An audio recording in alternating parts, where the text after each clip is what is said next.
Hi guys, it's Jessica. Today I am so excited to bring you my reviews of everything that I read in October.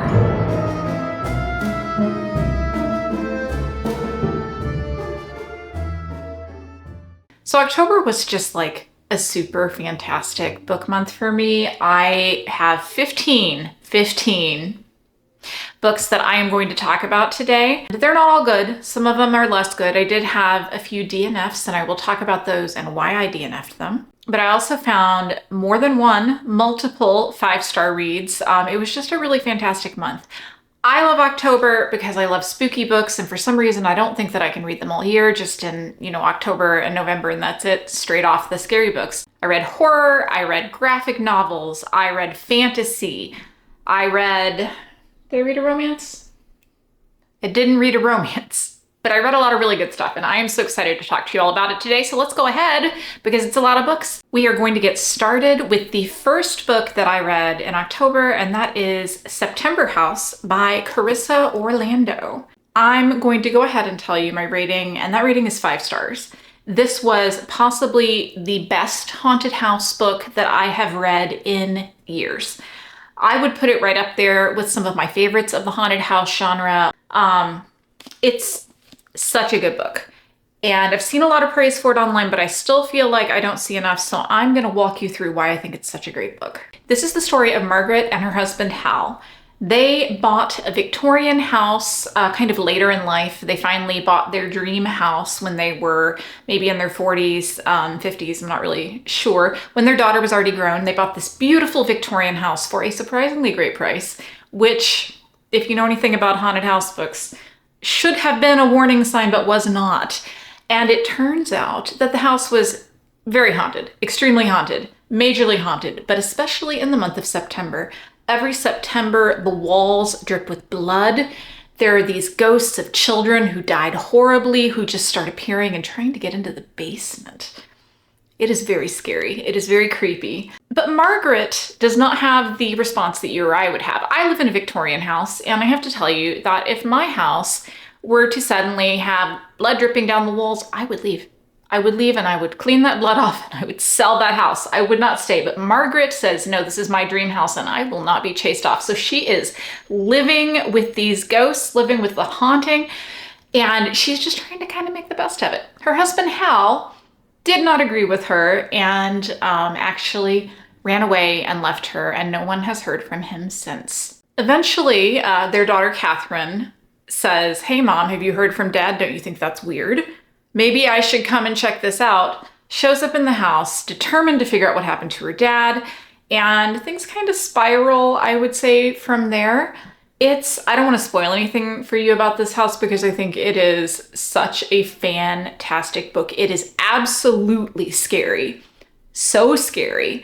Is it gory? Yes, but not like the most that you could imagine. This isn't like extreme horror or anything like that.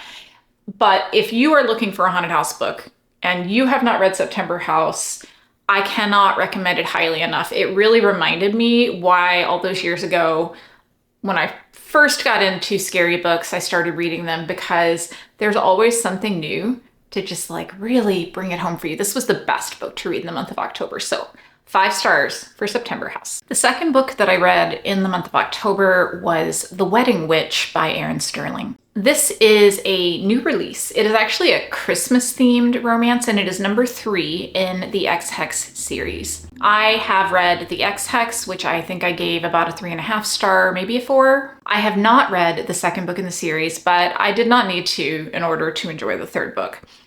This is the story of Bowen Penhallow, who we have met previously in the books, or at least he's been talked about, and Tamsin. Tamsin was a character in the first book, so if you have read the first book, then you have already met all the characters that you need to meet to understand the third book. Bowen is a kind of big, bearded, brooding Scotsman exactly the kind of thing that I am into as a hero of one of these books, and I really just loved him. Tamsin is an American, I believe, and she is not really here for his broody nonsense. If you have read a little bit about her in the first book and you found her insufferable, don't worry, she is much better here. They are unlikely business partners. They make their deal on Christmas Eve. She agrees to work exclusively for him to hunt down these artifacts for him to kind of solve this magical mystery that has been plaguing him for many years. I won't spoil it. They meet up again on another Christmas Eve, and through a series of events, they find themselves traveling back in time to the 1950s, where they meet some very adorable and funny characters. There's a little bit of a mystery to solve, and they're gonna fall in love. And to be honest, this was a really cute book. If I'm going to recommend a holiday-themed romance, then I think this is probably going to be up at the top of my list. I really enjoyed it, a lot more, honestly, than I thought I was going to. I gave it a 4-star rating. Spice level is probably a little bit high for me, by which I mean there was plenty of spice scenes that I just like skipped over because I don't really, it's not my thing, it's fine, it's in the book, it's fine. It was a little bit more than I wanted, but not like too much probably for most people. And the characters themselves were endearing. There was nothing problematic about their relationship or anything like that. I just thought it was cute. I thought it was sweet. And if you enjoyed the X-Hex, I think you would probably like it. I did enjoy it actually a lot more than any of the other Christmas-themed romance books that I have read, because it is in no way one of those books that are going to remind you of a Hallmark film, and I am very allergic to those. So if you're looking for a Christmas romance but you don't want one of those, this would probably be a good one that I would recommend. But anyway, I had an arc. I had a good time. I'm glad that I read it. It didn't change my life, but solid 3.5, 4-star read. Next up, I read An Academy for Liars by Alexis Henderson. I'm gonna put this forward so you can see it because it's very dark. I don't think it's really gonna show up on camera very well. This is a dark academia story. It's been super hyped up on BookTube and Bookstagram and Book Talk and all the book things. I have seen a lot of people reading this this fall, and would I recommend it? The answer is kind of. I actually read 3 dark academias this month, so this was my least favorite of the ones that I read, which doesn't mean I didn't enjoy it, but let me get into it. I gave this a 3-star. I'm just gonna spoil the rating for you right now. I gave this 3 stars, which for me is it was okay rating. I know for some people 3 stars is like, it was a good book, but for me that's probably a little bit lower, so just be aware. This is the story of Lennon Carter. When we meet her at the beginning of the book, she is just about to marry a man who she doesn't really feel like she wants to marry, and through a series of circumstances, she finds herself taking an entrance exam to get into a mysterious magical academy that she does not actually remember having applied for. She does get into the school, which is called Drayton College, and from there we learn that there is, of course, a magical secret society, magic users controlling the world, a form of magic that involves persuading people to do things, which is very dark. Basically, it's a dark academia. It follows a lot of the tropes of dark academia. This one is actually edging probably a little bit more toward horror.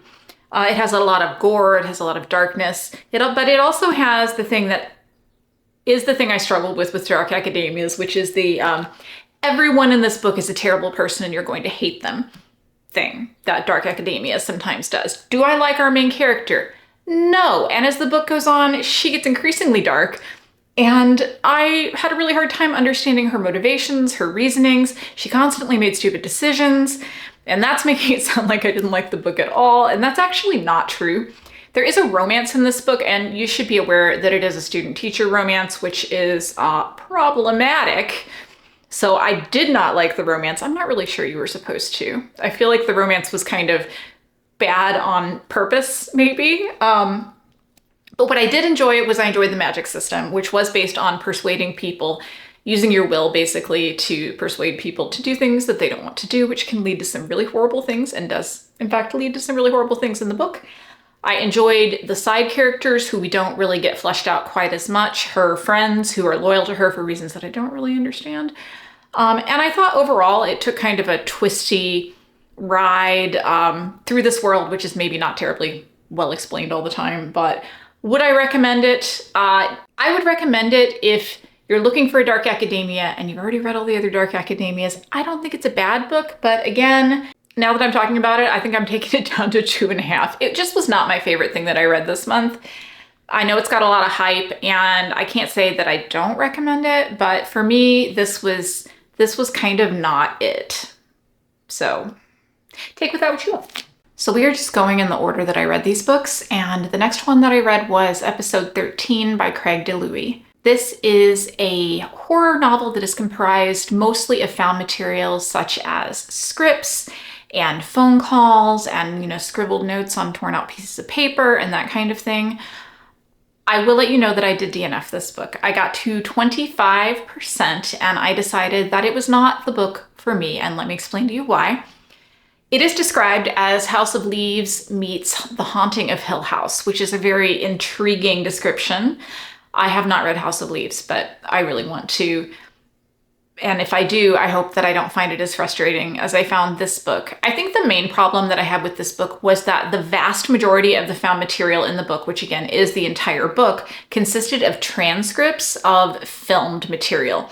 And I think that if this had been a podcast, or maybe even if it had been a fully cast audiobook, I would have really enjoyed that. But for the same reason that I don't read a lot of plays, I just could not get attached to these characters.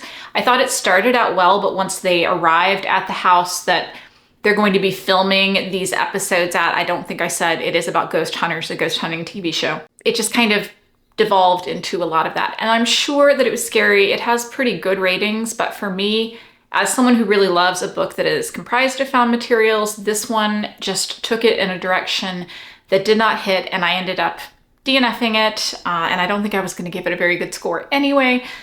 So just be aware, that one's not going to be a great score for me, and I'm going to move on. After that, I read The Silent Companions by Laura Purcell. I don't remember where I saw this book. It might have been in a TikTok, actually, I think. It was okay. It was okay. It was a 2.5-star read for me. Let me tell you what it's about. So this is the story of Elsie. Elsie is a young woman who married a man that she didn't know that well, basically for money to help her brother, so he would invest in her brother's factory and their family could survive, basically. He goes home to his ancestral manor to prepare it for his new bride, and he dies. That's how all happens before the book starts. And so she is actually traveling to this house now. She's pregnant. She doesn't know really what happened to her young husband who has passed away. And she ends up in this house, which is very creepy, has a lot of servants that don't really seem to want her there. And it has a mysterious doll that is carved from wood who looks exactly like her. And that's the silent companions of the title. I love a Gothic novel. Gothic novels are absolutely my favorite. And I was really excited to read this one. It didn't really work for me because I felt like it just was one too many twists. It was too much. It was too over the top. Every time you thought you knew what was happening, it was like, oh, but no, here's another twist. That didn't work for me. It's also partially told from the perspective of the future. So we're kind of doing flashbacks because she is in a mental institution. And that didn't work for me as well either. I just ultimately felt like it didn't work as a Gothic novel. It didn't have quite enough of the slow creeping dread. It was too twisty, kind of like a modern thriller. So if you like a Gothic, but you feel like they're too slow, this might actually be something that works really well for you. But for me, it wasn't what I look for in a Gothic novel. And so ultimately, I probably just didn't care. Okay, so moving on to something that I would consider to be Gothic, but in a good way, I read The Hacienda by Isabel Cañas. So this is one I've been wanting to read for a really long time. It's got a beautiful cover, first of all, and it is actually a book that is based on the story Rebecca by Daphne du Maurier. Rebecca is one of my favorite Gothic novels, favorite novels of all time. I just love it, and I was really, really hesitant to read this just because I thought there's no way that it can live up to it, but I found myself pleasantly surprised. This is the story of Beatrice. She is a young woman who marries an older man. His name is Don Rodolfo, for money. And because her father was on the wrong side of the war that is taking place at this time, which would have been during the Mexican War of Independence. I wish people wouldn't drive loud cars up my street. takes her back home to his hacienda, to his family home, and then he leaves her there. And the hacienda, everything is not okay at the hacienda. First of all, she finds out that he was married before, which I think she knew, but it's very clear that his first wife died under very mysterious circumstances, just as in Rebecca, if you know that book. There's also a housekeeper, as in Rebecca, who isn't a big fan of hers. The house is not okay. There's a lot of stuff going on, and there is a young priest who takes an interest in helping her because he actually grew up on the property. His name is Padre Andres, and I loved him. I love a tortured young priest. They have a little bit of a romance situation going on, I think, in this book. I just thought the atmosphere and the writing and the story and the ways that it does deviate from the story of Rebecca, I just thought this was so fantastic. It is not terrifyingly scary. It has its moments where it's creepy. There are some, ghosty haunting things and things like that, but it's not really a terrifying book. But I just really loved it. And it actually surprised me, honestly, how much I loved it. And I am now really excited to read the author's other book, The Vampires of Notre. I think that's right. And I'm looking forward to that. So I would highly recommend this one. I gave it 5 stars. The next book that I read is actually a nonfiction. I read A Feminist Guide to ADHD, which is a new release. I do have ADHD, so I was really interested in how we were going to talk about a feminist take on that, because it is definitely true that women and girls are diagnosed at far lower rates than boys are. And a lot of that is because of the way that ADHD manifests itself in girls. Train. Let's let the train pass. That wasn't my ADHD. That's just a train. Okay. So ADHD manifests itself very differently. It's primarily an attentive form, which looks more like daydreaming and less like running around the classroom being disruptive. So certainly there are a lot of feminist issues, I would say, and equity, women's health equity issues that go into the diagnosis of ADHD. But I didn't really feel like this book, it touched on those things, but I didn't feel like it went into it quite as deeply as I would have liked for it to. A lot of it is just discussing ADHD and ADHD coping skills, which wasn't what I was looking for in this book necessarily. If you haven't read a lot or you don't know a lot, if you're new to those things, if you've got a new diagnosis or something like that, I think it might be something that is worth reading. I gave it a 3-star. It was fine. There was nothing wrong with it. It just didn't quite give me the information that I was hoping for based on the title. The next book that I read was Come With Me by Ronald Malfi. So I had not read anything by this author previously. He is someone who comes up a lot if you're looking for horror books. This is not a horror novel. I think primarily this book kind of didn't really do it for me because I was expecting it to be about a ghost, and it wasn't. So let me tell you what it's about. Aaron Decker's life changes one December morning when his wife Allison is killed. Haunted by her absence and her ghost, he goes through her belongings where he finds a receipt for a motel room in another part of the country. Piloted by grief and an increasing sense of curiosity, Aaron embarks on a journey to discover what Allison had been doing in the weeks prior to her death. So his wife dies, very unexpectedly, very tragically, and he, through his fog of grief, really latches on to this receipt for a motel that he doesn't understand why she has in her belongings. And she was a reporter, so he kind of is coming at it from, what is the story that she was working on? Did this, not that it was something that got her killed necessarily because of the way she dies in the book, but what was going on with her? Did he really know his wife? So that's the theme of the book. And there's a little bit of a haunting, I guess, but it's not what the book is about. The book is about his grief, which was very well done. The portrayal of his grief, I really thought that was something that was very realistic.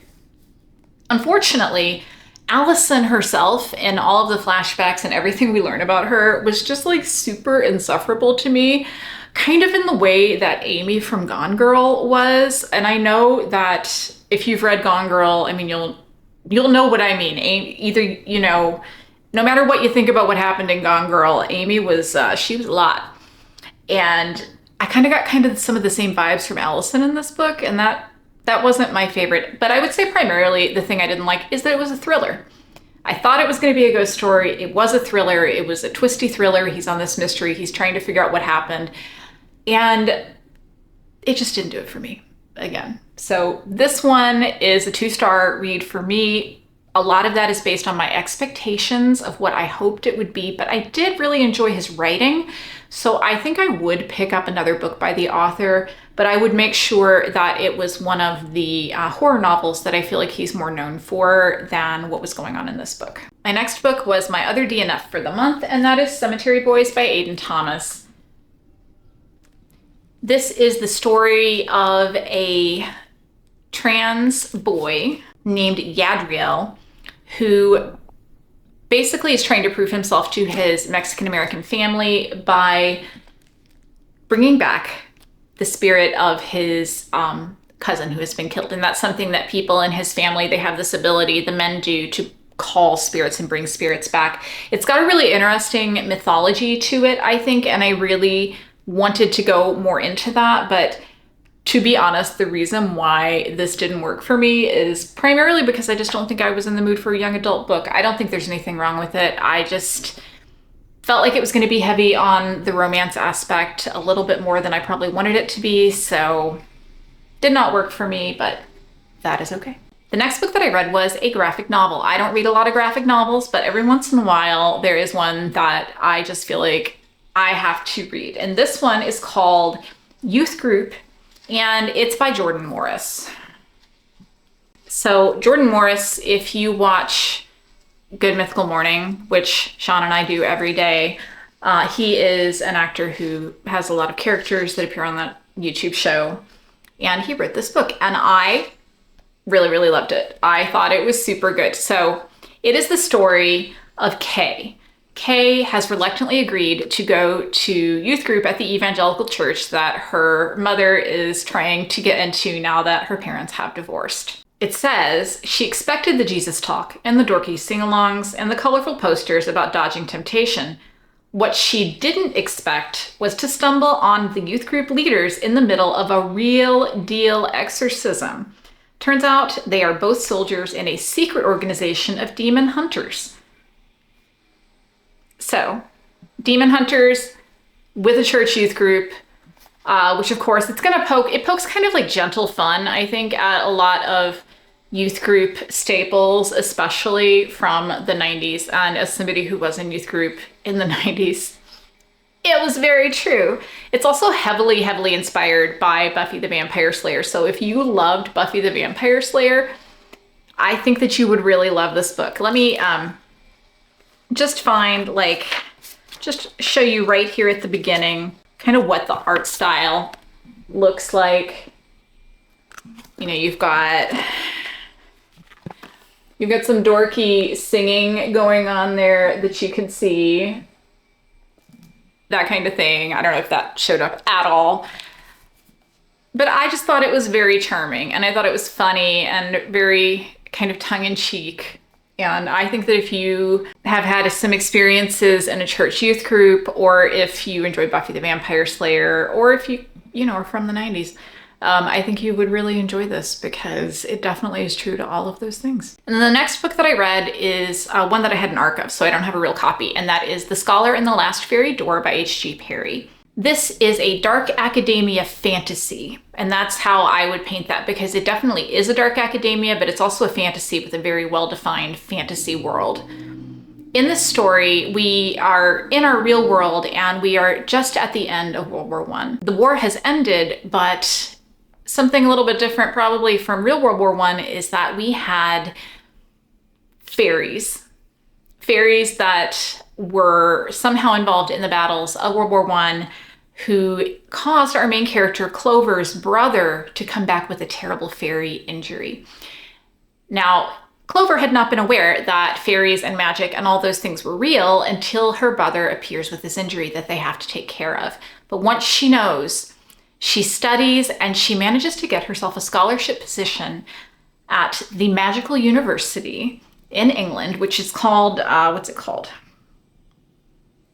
Camford, because we've always got to have some kind of a some kind of a real college name, but also not, where she's gonna study magic and she's going to rub elbows with all of these rich magical families. It's very much dark Harry Potter. I mean, I guess Harry Potter got kind of dark at the end, but this is darker Harry Potter.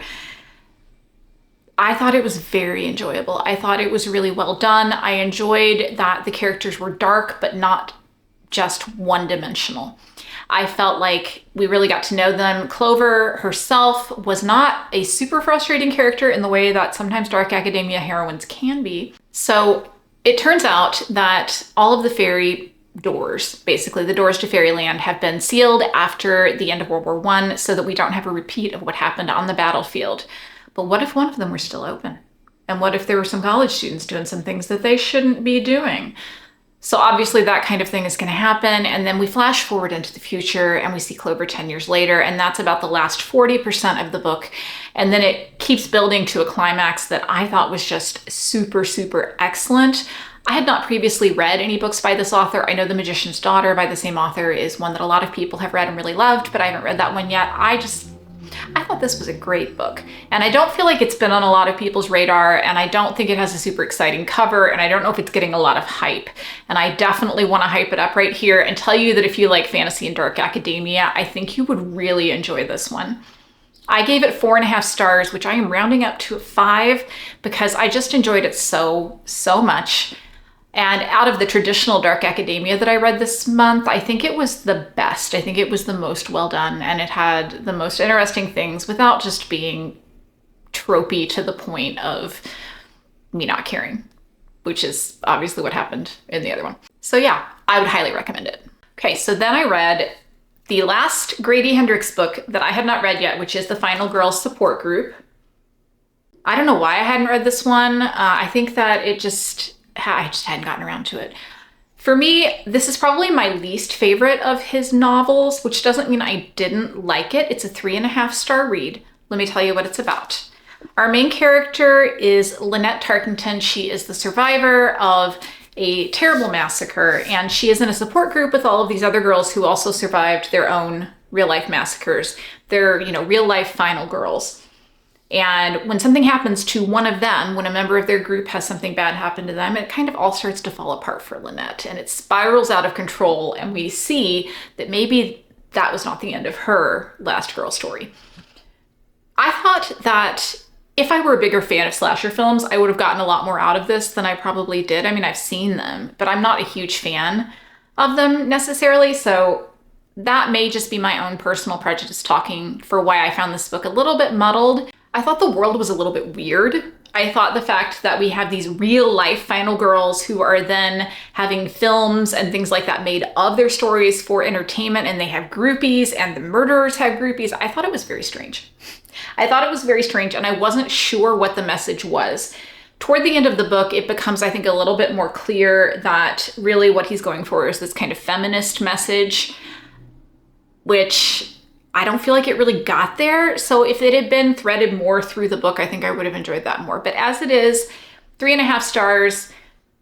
A bad Grady Hendrix book for me is still a good book because he is my favorite horror writer, but this is probably the one that I would recommend the least. Okay, so we have 3 more books. The first one I'm going to talk about is actually a book that I did not talk about last month when I finished it at the very end of the month, and that is City and Glass by Nevo. So this is the story of an angel, a demon, and the city that connects them. Basically, our main character, she is a demon who has taken this city under her wing. This city, these are her people. She knows them. She watches over them all the time. She makes things happen. They don't seem to really know that she's there necessarily, but she has watched them for, hundreds and hundreds of years. And then a group of angels appear one day. They destroy the city. They murder her people.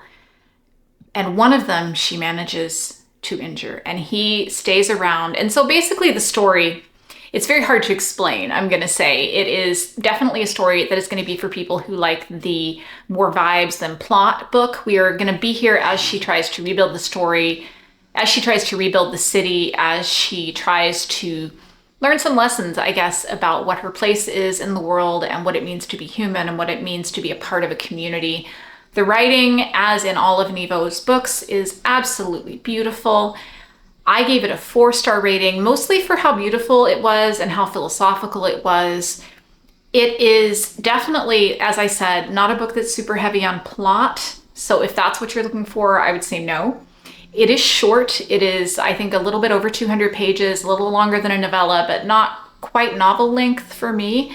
And in a way, I kind of felt like it would have made it to a 5-star if it had either been shorter and more focused or longer and had had more of a chance to flesh it out. But as it was, the glimpses that we see of the people in the city over these large periods of time were often really touching. We learned about so many things about the town and the people and her love for them. And it was just very good. And I would recommend it if books like, say, The Night Circus are kind of more your vibe, because I feel like that's where this is. All right, so 2 more books, and the first one is actually one of my most anticipated books of the fall, and I am happy to say that it did not disappoint me, and that is Blood Over Bright Haven by M.L. Wang. I had an arc of the Del Rey new release, and I read it that way, but then I also pre-ordered the book because I thought it was so pretty. So let me show you the book. I love it. Look at it's not a typewriter. I think it's called a spellograph. There are maps.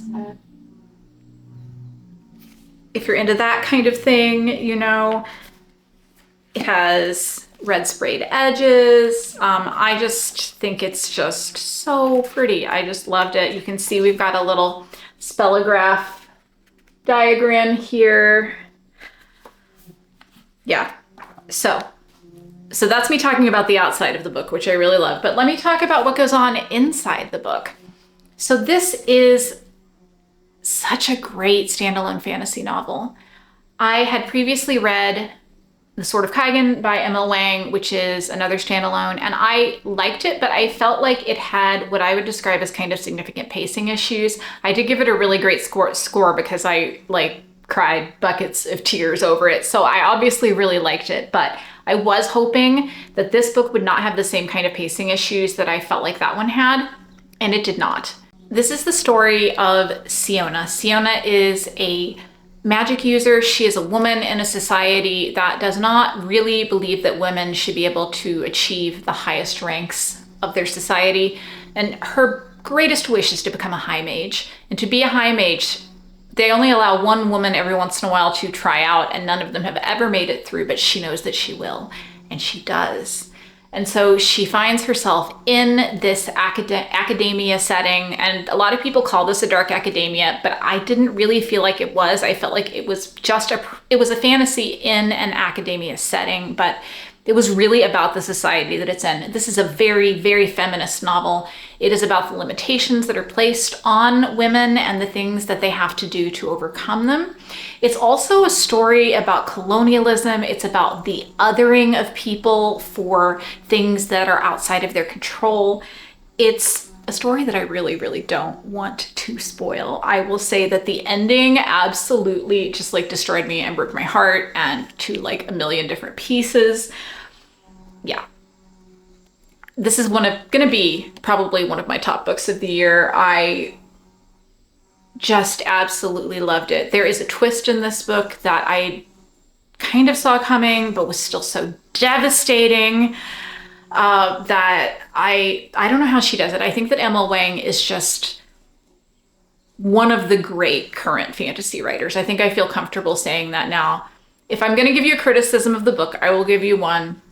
It's that in The Sword of Kaigen, she does this thing that I know a lot of people have mentioned, where to explain the magic system and to kind of explain the world, she just has it happen in a lesson.